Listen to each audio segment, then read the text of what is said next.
perfectly. Okay, great. Yeah, this presentation will be fairly short, I hope, and clear. It's a simple model, and I'm a mentor, as was said there, and I work with people all over the world. I'm in Canada, and I meet people all over the world through Zoom. And when I'm working with someone who's just starting out learning system dynamics, I like to start them with talking about a simple population model of the population of their country, and hopefully they can appreciate the dynamics of the population of their country and learn a little bit about how system dynamics works in the process. So I've been working with quite a number of people in Nigeria over the years, and I've developed this presentation on Nigeria's population. So, introduction. The United Nations projects that the global population will reach around 9.7 billion people by 2050 and peak at around 10.4 billion in 2100 before stabilizing or declining. Africa is still experiencing population growth.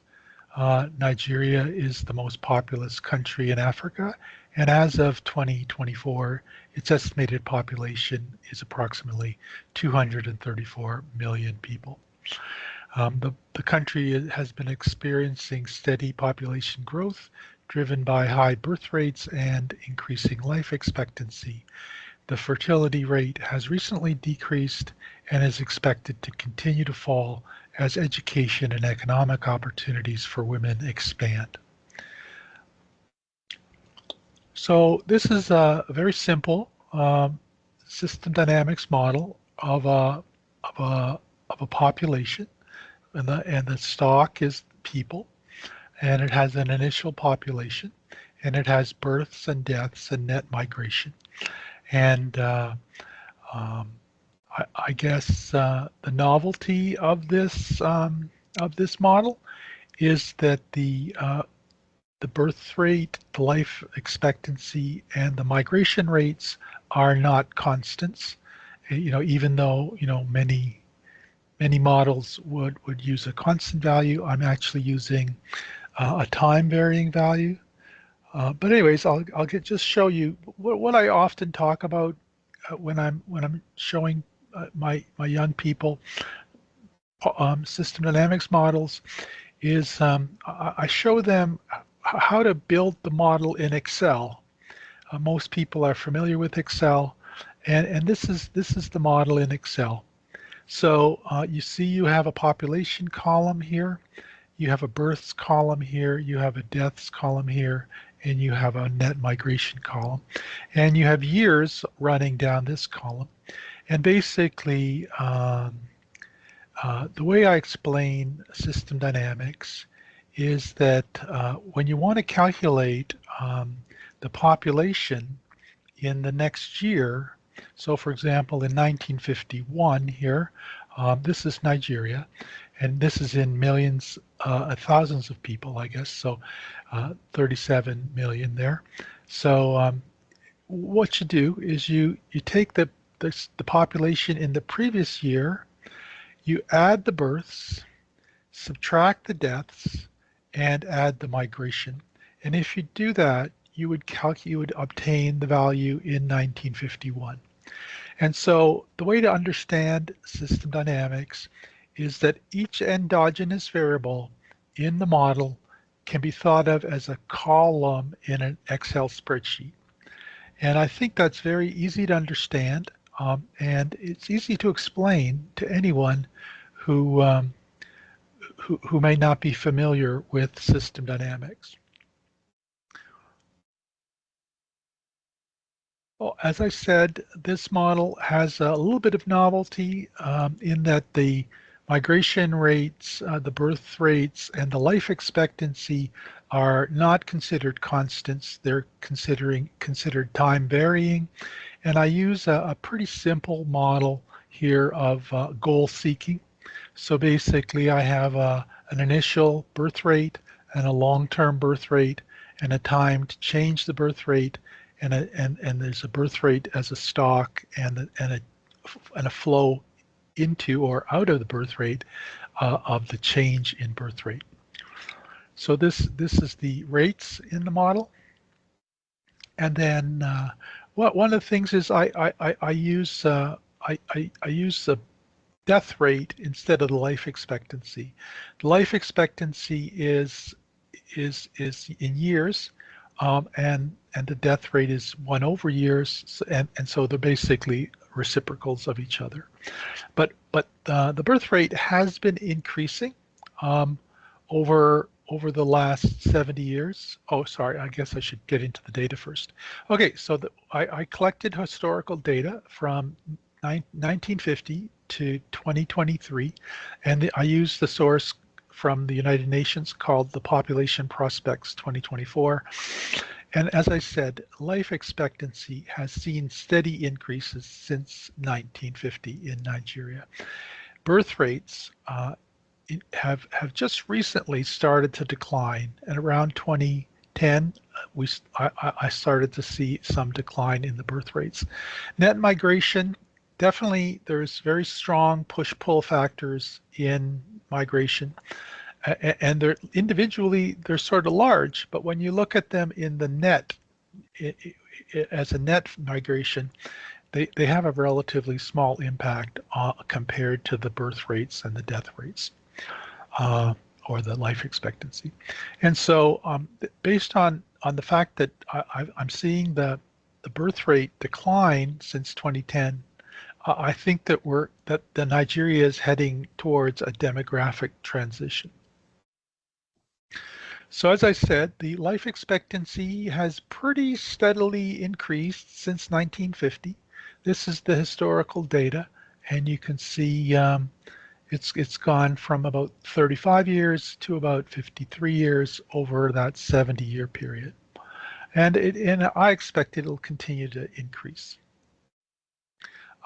This is the historical birth rates and death rates. And as I said, the death rate is 1 over the life expectancy, and you can see that the death rate has declined over the 50 years. I'm expecting that it will reach a limit, as you know, life expectancy will reach a limit, and eventually there will be limited change in the death rate. Look at the birth rate. You see that it was quite high, and then notice that just around 2010 there was a significant decline in the birth rate, and so that was the key to my opinion, that there was going to be a demographic transition. So I want to make projections of the population. So I have three scenarios, and I have some assumptions. So the first assumption is that life expectancy will reach a limit of about 80 years, and the birth rate will continue to decline, and the net migration will have a relatively minor impact. And basically, when the birth rate plus the migration rate, eventually the birth rate plus the migration rate will be lower than the death rate. And when the birth rate plus the migration rate is equal to the death rate, that's when the population peaks. So I have three scenarios where I assume that the birth rate plus the migration rate equals the death rate in either 2075, 2100, or 2125. And if it peaks at 2075, it would be peaking at around 316 million people. If the birth rate and the migration rate equals the death rate in 2100, then it would peak at around 367 million. And if it peaked at 2125, it would peak at around 424 million. And I'll just show you, what this looks like. You can see the historical data between 1950 and 2023, and then you see my projections. into the future, and you see how the, the birth rate and the migration rate cross the death rate at 2075, 2100, and 2125. And I think these are relatively conservative projections in my opinion. I think the transition could happen much more quickly actually, but given the trends that I see right now, this is looking like these are reasonable projections. And so if you look at the population, you see the historical pattern. It's a bit of a smooth curve of the historical pattern between 1950 and 2023. And then you see the projections into the future for 2075, 2100, and 2125 peak levels. And then as I said, I'm expecting it to peak and then start to decline. Um, and uh, and that seems to be a trend in many countries. So my findings are that, if I had to put money on it, I would say that the population will peak at around 2100 at around 367 million people. And the life expectancy, as I said, has seen significant improvement since 1950, but obviously will reach a limit. And the birth rate decline is in recent years, and this might have been caused by education and economic opportunities for women that delayed childbirth. That's just speculation on my part. Migration dynamics, definitely there's very strong push-pull factors of migration, and they could be significant in the long term. Right now, I'm not seeing that in the data, but maybe there will be significant changes in the migration patterns. So, um, future research, I think we should try to refine the projections by incorporating more detail about migration.